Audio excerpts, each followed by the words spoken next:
Range of interpretation is basically how every heckin' communication works. So, Ocarina of Time, we got this transition from 2D to 3D, and if you were around at the time, you remember that there were a bunch of games coming out with the title having the word 3D in it because people were so heckin' excited about moving to 3D. Wow, it's so much more realistic. Of course, they did it badly in a lot of cases, but we don't talk about that. Okay, so every time that we communicate, we have a range of between one reasonable interpretation and infinite. So this is our ROI scale. But range of interpretation basically goes, every time that we communicate, it can be taken between 1 and infinite ways. You can apply this to how media work. So if you look at a book, if you look at text, you have some information that you're given, but it's largely open to interpretation. If, for example, I read you that Sally ran to the bus stop, you don't know what the bus stop looks like, you don't know what Susie looks like, you don't know how she ran, you don't know her, you don't know her life, and so as a result, you might be like, hey, you know what? There is a very wide range of interpretation. You didn't give me that much information, and you're right, I didn't. I just told you Susie ran to the bus stop.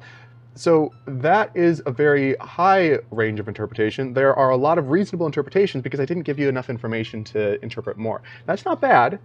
That's not good.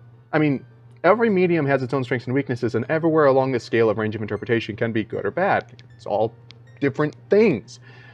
Now, let's say that I show you a photograph. Compare range of interpretation to how we experience reality, and we experience it in general with 2 eyes, and so as a result of that, one photo, it's one image. Anyway, we're close to one interpretation. If I show you a photograph, you're not going to look at a photograph and be like, oh, this person must look completely different from the photograph. If I show you a photo of a person, you're like, that's how the person looks. Range of interpretation is clamped down. You know what's going on. And the same thing is kind of going on with our transition from 2D to 3D.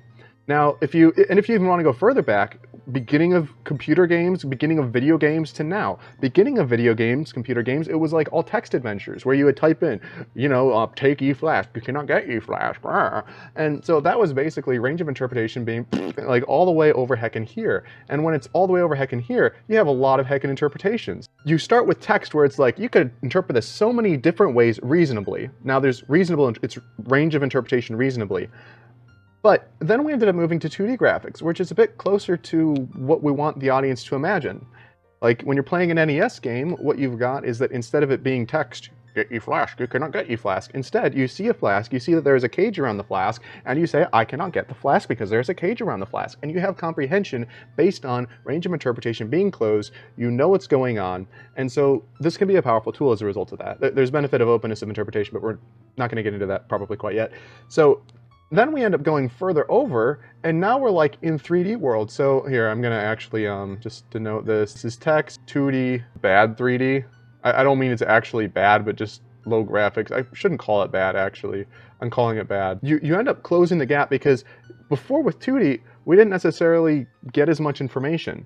But as you improve graphical quality, you decrease the range of interpretation. We've got this whole like way that communication games works stuff, and so games are gradually moving because we like making things appear close to reality. We're generally just moving in this direction. We're moving from open interpretation to closing it down. This here is not necessarily bad 3D. It can also just be like very abstract 3D. And then we got like good 3D. We're moving in this. Everybody was like, let's move to 3D, it's so cool. And then, you know, we got bad 3D games. But anyway, whole like, where are we on the range of interpretation scale? And why are we there? But anyway, we got this ROI, this range of interpretation. Let's go.